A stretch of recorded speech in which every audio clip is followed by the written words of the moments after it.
Rasanya ya, tapi akhirnya saya sesali bahwa ini memang sebenarnya tidak boleh. Ya, karena saya harus hidup oleh roh. Nah, kadang-kadang kita itu perjuangan dalam kehidupan beriman kita itu ada di sini. Hidup oleh roh atau hidup oleh daging. Mungkin jelas ya, Pak ya? Pak, boleh sedikit lagi sebelum saya keluar. Ya. Yang enak itu adalah hidup dengan roh, tapi amat besar, dan daging juga seperti fasilitas uang, bus nanti ada supaya kita bisa melaksanakan di sana. Demikian Bapak. Ya, terima kasih. Ini ada perbedaan pemaknaan soal hidup oleh daging. Jadi hidup oleh daging tidak dimaksudkan bahwa kita tidak lagi hidup dengan hal-hal yang dunia itu. Ya, bukan duniawi maksudnya, Pak. Ya, duniawi dalam arti yang negatif, ya. Tapi soal kebutuhan kita akan uang itu pasti. Ya, saya setuju dengan Ibu Gembala bahwa ketika kita semakin diberkati, kita semakin menjadi berkat. Bagaimana saudara bisa menginjil kalau saudara nggak punya ongkos? Bisa pulang nggak? Jalan kaki sudah 2 tahun baru sampai.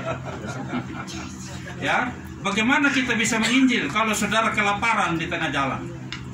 Ya, bagaimana saudara bisa menolong mereka yang lapar kalau saudara sendiri lagi kelaparan sekarat? Nah, itu jadi doktrinnya itu salah. Bahwa orang Kristen itu jangan nyinggung-nyinggung uang. Nah, sehingga di situ kayaknya rohani. Nah, saya maaf ya, Johan, kita share ya. Jadi mengenai yang tadi, asal jangan duniawi. Nah, salah satu tentunya kalau kita sudah dipimpin oleh roh, kayaknya itu sedikit-sedikit juga kita bisa menjauh. Tapi ada yang penting yang kita perlu waspada, yaitu kalau nggak hati-hati, karena latar belakang kita tuh memang udah Kristen dari dulu. Tapi Kristen dulu itu tentunya belum lahir baru. Dia nenek moyangnya walaupun Kristen, tapi masih banyak campur Taurat. Akhirnya itu kalau kita jalankan hukum Taurat, kita jadi terkutuk lagi. Nah, tapi kita nggak sadar nih. Kayaknya saya dulu juga begitu, harus begini. Nah, 10 hukum Taurat nggak ada satupun yang bisa, satu orang pun yang bisa sempurna kerjakan. Tapi kalau kita kejebak dengan Kristen Ortodoks, ya, kita bisa nggak waspada ke situ loh. Jadi kita nggak bisa keluar dari kutu. Kenapa nggak beres-beres nih? Karena masih Tauratnya kecampur atau agamawinya. Karena ini keturunannya memang nenek moyang sudah Kristen, tapi jalan keluarnya gimana? Jalan keluarnya tentu itu kan? betul. Jalan keluarnya yang tadi sepotong tuh, percaya, bukan karena kekuatan kita, bukan kita ngandalkan. Makanya Tuhan kasih tahu, terkutuplah kamu kalau ngandalkan orang atau ngandalkan diri sendiri dengan kekuatan, karena Tuhan sudah selesaikan. Tapi di sini memang gak gampang untuk percaya, karena kita dihadapkan, kita masih hidup di atas bumi. Tiap hari kita masih dihadapi kebutuhan. Ya caranya gimana? Yaitu Ya apa? percaya. Ya percaya, cuma Sudah percaya. Makanya Ya tapi gimana sekarang terjebak lagi? Semua orang juga percaya, tapi percayanya itu seberapa persen? Dan percaya di mulut, percaya sudah teruji. Maka sekarang saya sering kali nanya juga kepada orang, percayanya itu memang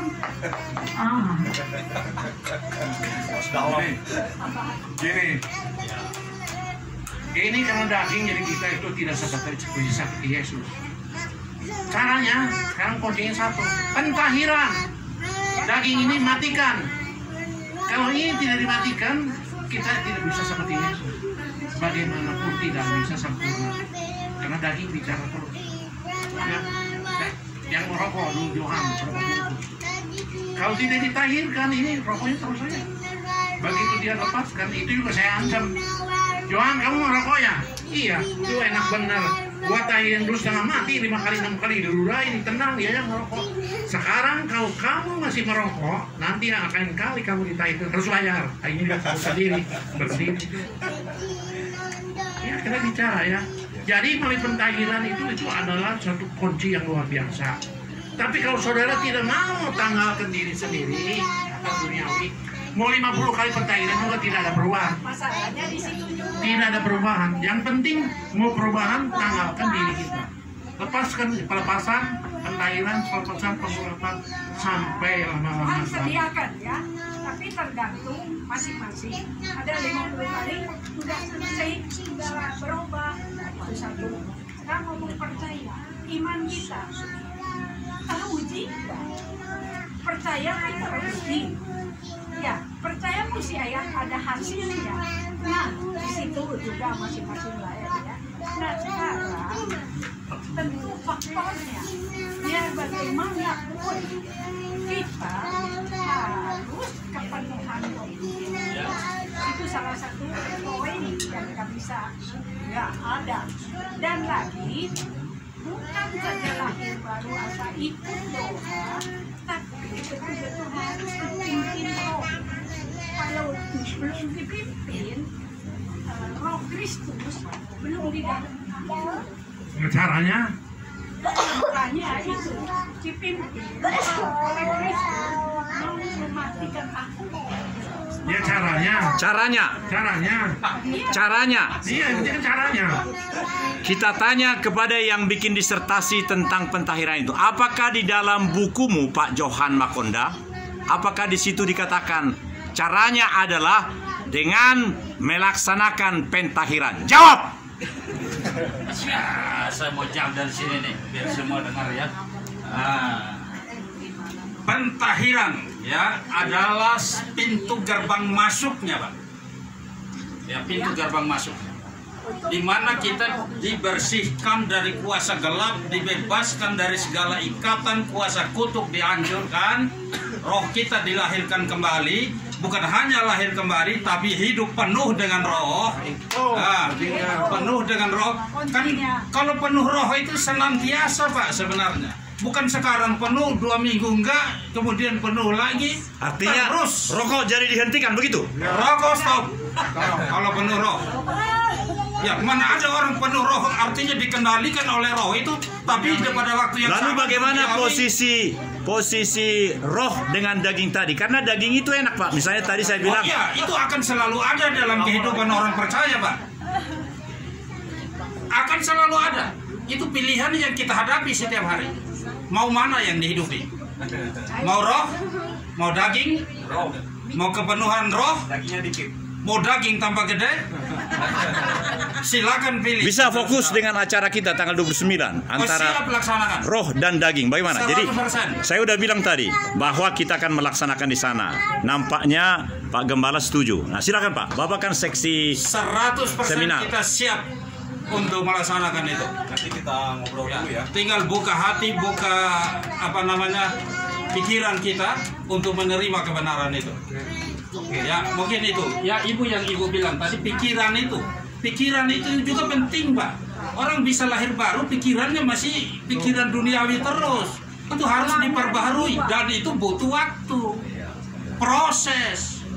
Ya, orang yang mencintai Tuhan pasti mengasihi seluruh kebenaran dan mau hidup olehnya. Nah, di sini godaannya. Saya sampai sekarang udah 25 tahun bertobat, masih terus berjuang, saudara-saudara. Kadang-kadang saya kecewa juga, kenapa saya gagal lagi? Ya, tapi bangkit lagi karena ada roh di dalam kita. Amin. Amin. Saya kembalikan. Nanti terlalu lama. Nah, sekarang kesimpulan tadi Nyonya bilang Philip Mantoha di mana? Di mana? Philip Mantoha. Mantova. Di mana? Di mana kata? Kupang. 20.000. Hebat ya. Sudah? Iya, hebat kan? Kata Tuhan tidak hebat. Buktinya di dunia aja. Si Paulus ngomong si Philip Mantoha ada di neraka. Silakan. Nah, ini benar. Paulus itu juga hebat. Nabi ke-26 ada di Eropa. Katakan si Philip Mantoha itu ada di neraka. Makanya jangan dikira 20.000 tuh hebat. Yang penting itu kata Tuhan bagaimana. Sekalipun 10 ini orang ada di surga lebih hebat, amin. daripada 20.000 ternyata di neraka. Makanya itu hati-hati di sini. Bukan penglihatan ada di neraka. Iya, tapi berani nyebutin. Sendiri pernah dibawa. Kita juga nggak bisa jamin karena si voucher percaya dengan kami dengan uang juga. Kalau orang sudah bohongan dengan uang, udah jangan ngomong kamu mengurus, udah nggak benar juga. Memang uang butuh, diam dulu, jangan membela. Kalau begitu, saya ada solusi. Ya. Bolehkah? Antara kedudukan roh Ya. dan daging tadi, di dalam organisme Yesus Kristus kita ini, gereja ini, gereja ini adalah organisme Tuhan Yesus. Soal rohani itu harus itu yang terutama dan menyala-nyala seperti tetap kita di sini setiap. Lalu di mana kedudukan daging? Daging adalah dunia daging itu adalah melengkapi, mendukung kegiatan yang pertama di atas tadi. Coba bikin rinciannya Pak Johan Makonda. Apa itu? Karena konsepnya saya udah bikin, Ini teknisnya banyak gimana? penonton ya di sini ya. 2000 subscriber ini. 1 menit saja ya. Penonton yang 2000, Bapak bicara 1 jam boleh? Oh jangan. Jadi begini, definisi Bapak tentang daging ini yang harus diluruskan. Ya daging bukan berarti kita tidak hidup di dunia ini. Bukan berarti kita tidak butuh uang. Bukan berarti kita tidak makan. Karena misi pun perlu uang, Pak. Di Afrika di mana-mana itu betapa banyaknya orang yang gugur imannya karena kemiskinan. Karena kelaparan. Karena kelaparan. Nah, bagaimana kita menolong mereka kalau kita tidak punya itu? Jadi Tuhan tidak anti dengan hal yang materi. Itu yang definisi Bapak mengenai daging itu harus diluruskan. Sementara daging yang Bapak luruskan saja, daging berarti apa? daging itu satu kehidupan duniawi yang berpusat kepada dunia, berpusat kepada uang, bukan kepada Kristus. Itu kehidupan duniawi Jadi yang mari kita simpulkan Bapak. Mari kita simpulkan. Boleh saya teruskan, Pastor? Terlalu lama nih berkata. Ya, 2 jam, simpulkan. Saya hanya dengar aja. sudah tadi disimpulkan. Belum, saya ulangi. Saya udah mengerti. Karena yang menonton itu ini ada 2000 subscriber, kami bertanggung jawab. Gereja Betel Pembaruan yang dipimpin oleh hambanya di sini, bahwa memang benar pentahiran itu adalah bagian yang pasti untuk membuat diri kita semua menjadi mampu membuang apa? Membuang segala setan itu. Benar apa betul? Betul. Ya. Yang kedua, bilang. Yang kedua, saya ulangi, yang pertama tadi.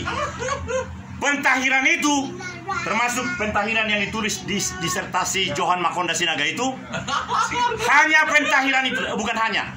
Pentahiran itu salah satu. Ya, salah satu. Semua bilang, salah satu. Salah satu. Ya, karena masih banyak yang lain. Ya. Salah satu. Untuk memampukan kita semua mengusir penyakit, mengusir setan. Apa lagi? Itu yang pertama. Yang kedua bilang, cepat. Menentangkan hati. Ya pakai mic, Bu. Ibu Gemala. Jadi bukan pentahiran yang mengusir setan, Pak. Manusia. Tapi nama Yesus dan Ya, Roh makanya perbaiki. Kudus. Ulangi. Ya, ulangi. Arahkan sini. Ya, nama Yesus dan Roh Kudus, nama di atas segala nama, yang berkuasa menghancurkan kuasa dosa iblis dan kematian yang kekal. Benar apa betul? Ya. Coba ulangi. Apa yang dia bilang? Aku kan kamerawan, Pak. Saya ulangi. Ya. Ibu Gemala ulangi. Apa yang dia bilang tadi? Supaya itu menjadi berita ke seluruh dunia tentang pentahiran ini. Silakan. Ya, jadi pentahiran tadi itu pintu untuk kita lahir baru. Kalau kita masih terkutuk atau masih banyak kotoran, kalau nggak ditahirkan, Roh yang Kudus itu nggak mau masuk dan tinggal. Jadi bagaimana? Harus dilepaskan dulu melalui pentahiran. Kalau rohnya sudah masuk, berarti disitulah awalnya hidup baru, hidup secara roh, walaupun belum dipimpin roh, tapi dia sudah pindah dari lingkungan gelap ke kerajaan Allah, ya. Jadi dia statusnya sudah lain. Dia sudah dapat keselamatan jadi anak Allah. Kalau sudah jadi anak Allah, kita sudah jadi ahli waris. Kalau sudah jadi anak Allah, diberinya kuasa. Nah, di situ dia mulai bertumbuh secara rohani. Dan di mana pertumbuhan itu tentu itu progresif, ya, nggak bisa sekaligus. Nah, makanya dari situ titik poinnya bagaimana supaya roh Allah masuk. Harus dibersihkan dulu. Kalau enggak, banyak sekali kotoran, sampah, kepahitan, kebencian yang menghalangi. Bagaimana Roh Kudus mau masuk? Diundang 100 kali juga gimana wadahnya? Kok kayak begitu? Maka itu salah satu cara. Ya, kalau di mana sudah jadi anak, Tuhan tuh sediakan semuanya yang terbaik bagi anak. Tapi kita harus terus dipimpin, diuji sampai dipercayakan seberapa banyak yang Tuhan janjikan itu terwujud di dalam kehidupan kita. Nah, cuma banyak orang di situ karena jiwanya masih ketinggalan manusia lama yang terkontaminasi dengan lingkungan, pendidikan, keluarga, genetika, segala lah. Itu yang menghalangi supaya kita mau lepas untuk betul-betul dipimpin roh. Masalahnya di situ. Kitanya masih pegang kehidupan kita. Kalau lama ya, ini diskusi ini termasuk S2, S3. Wah, luar biasa, Pak. Ini bukan kembarangan. Oh, ya, betul. Karena bisa mendengar ini itu luar biasa. Betul. Mereka juga nggak akan bisa ngerti ke sini. Ya, hanya dijiwai yang betul-betul kok kita itu. Saya tanya aja. Tadi hadirat Tuhan ada nggak di sini? Ada. Udah. Sekali Berapa besar S2, S3. hadirat Tuhan tadi? S2, S3. Suruh datang kan belum tentu bisa. Ya. Teori boleh ngomong. Menurut saya roh Tuhan itu menyala-nyala tadi, khususnya ketika suara sangkakala dibunyikan seseorang. Saya merasakan disinilah tempat kita harus. Ini kekristenan sejati. Itu Leo begitu dari sangkakala tuh.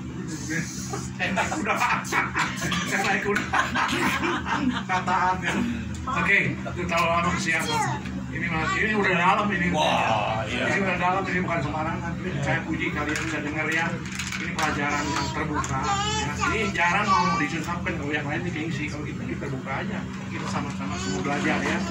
Makanya saudara nanti kalau udah ketemu, saudara seperti Mabur, nggak mau lepas dari saya, nggak mau lepas dari Tuhan Yesus. Amin. Amin. Gereja boleh bangkit, gereja boleh besar, jemaat boleh banyak, tapi kalau itu tidak dapat hadirat pasti. Makanya kita tergantung selalu hadirat, harus hadir dimanapun kita berada. Ya, 2-3 orang harus hadir. Ya, oke. Ya. Ya, puji Tuhan, kita di tempat ini terus kita sharing ya untuk memasukin kebaktian kebangunan rohani ya, persiapkan dirimu. Nah, ini saya tangkap ini ada 2 kayaknya di Bandung dan di Banten, di Cikini ya, itu yang saya tangkap. Kita bikin di Bandung, kita bikin di sana juga. Amin. Ya, di Bandung dan di HKBP Cikini. Ya. Tapi kita harus mempersiapkan diri dulu, saudara ya. Ya, kemarin kita sudah pentahira itu luar biasa. Ada yang baru-baru tadi belum bersaksi ya, yang ditayangkan kemarin. Ada ibu sama anaknya nggak datang hari ini, yang luar biasa. Nah, ini yang terpenting ya, sering Pak Iping bilang, kalau air tidak jadi darah, mending nggak usah pentahira, percuma. Ya, itu nomor 1. Harus air jadi darah. Nah, ini yang penting sekali saudara, supaya setiap yang sakit sembuh, yang dirasuh setan bisa manifestasi dan keluar ya. Dan kemarin saya lihat ibu itu sebelum ditahirkan itu mukanya itu kayak muka pepaya gitu ya, udah mau garang gitu ya, kayak mau nerka kitanya. Tapi setelah ditahirkan, beda sekali senyumnya, sukacita, ketawa dia, beda sekali saudara ya. Mungkin udah dikirim di grup ya kemarin itu. Dan juga anaknya yang lihat itu air, dia lihat seperti merah kayak darah katanya. Terus di atas itu ada setan yang dia lihat di bawah, tapi dia nggak berani masuk ke kolam. Dia lihat, saya bilang berapa orang setannya itu, berapa banyak setannya. Dia bilang hantu gitu ya, setan ada berapa orang katanya, nggak berani masuk. Nah, itulah puji Tuhan ya.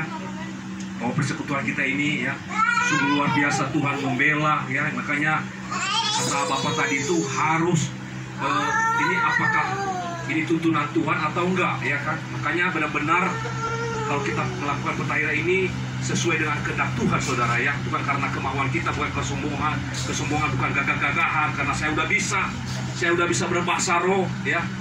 Kata firman Tuhan ya, enyalah engkau membuat kejahatan ya. Makanya nanti kita harus mengkoreksi diri kita masing-masing. Apakah kita benar-benar tulus, ikhlas melakukan ini atau ya untuk motivasi lain. Dan ya itulah kesaksian sedikit ya. Mungkin tadi belum bersaksi sebetulnya. Ada bersaksi sedikit ya. Pertanyaan gimana? Satu menit aja. Coba di situ gimana?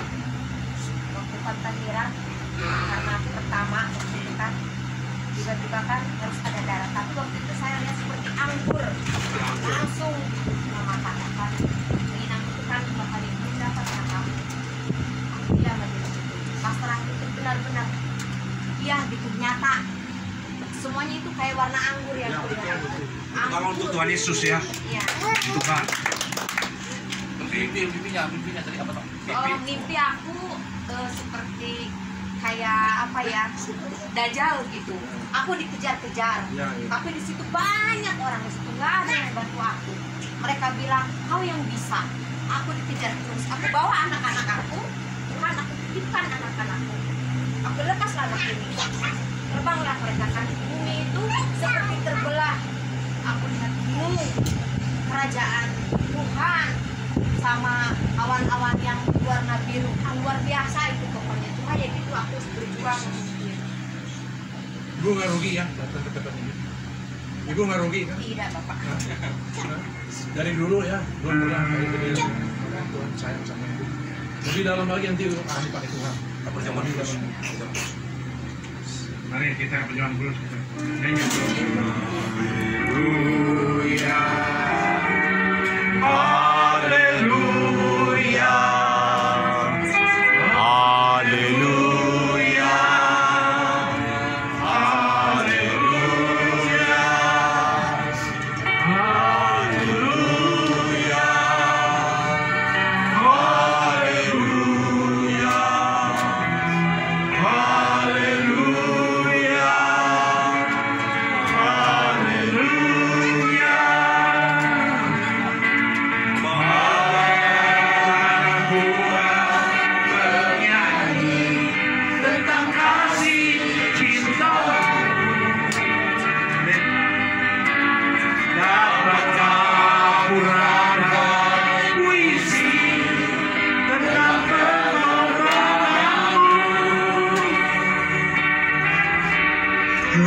2-3 orang bersekutu di dalam nama-Mu, Kau sudah hadir di tengah-tengah kami.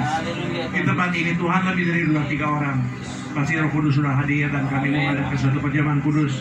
Mari Tuhan, Kau jamah dengan iman dan percaya. Roti itu diubahkan menjadi tubuh Kristus yang kudus, dan anggur merah terubahkan menjadi darah Yesus berkuasa. Di mana waktu kami perjamuan kudus, darah-Mu yang kudus, tubuh-Mu yang kudus akan dipersatukan dengan darah manusia, tubuh manusia yang berdosa dan sakit penyakit. Karena perjamuan kudus Tuhan Yesus hadir di tengah kami sebagai Tuhan dan Raja kami dan Juru Selamat kami. Disitulah terjadi mujizat. Yang lemah akan Kau kuatkan, yang sakit Kau akan sembuhkan, yang miskin akan diberkati. Dalam nama Yesus. Mari kita ambil tubuh Kristus ini, kita makan bersama tubuh kita. Haleluya. Haleluya. Haleluya. Haleluya. Haleluya. Haleluya. Haleluya. Haleluya. Haleluya.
Semua sudah dapat.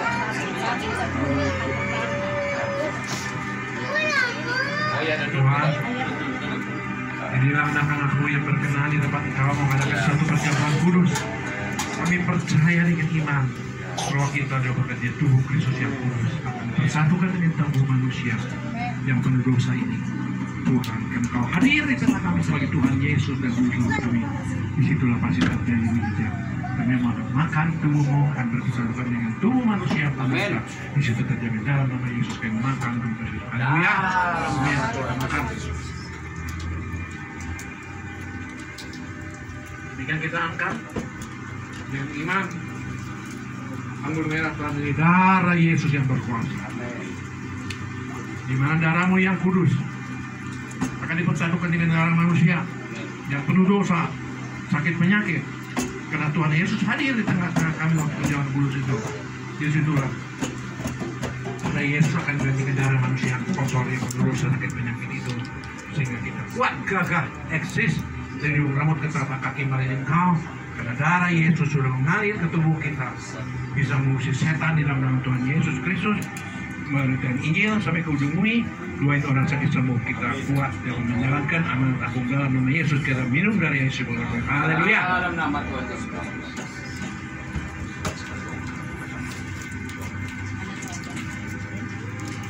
Saudara-saudara, mari angkat kedua tangan saudara. Karena saudara-saudara sudah diberkati tempat ini, sudah melayani perjamuan kudus, tubuh jiwa roh kami sudah dibersihkan, dikuduskan oleh Tuhan. Pulanglah membawa berkat dari Tuhan Yesus sampai selama-lamanya. Anak cucu kita diberkati Tuhan, usaha kita, apapun pelayanan kita, Tuhan akan berkati dalam nama Tuhan Yesus menjadi berkat. Haleluya, amin. Bapa surgawi, ajarku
mungkin ada yang mau uang bayar juga ya.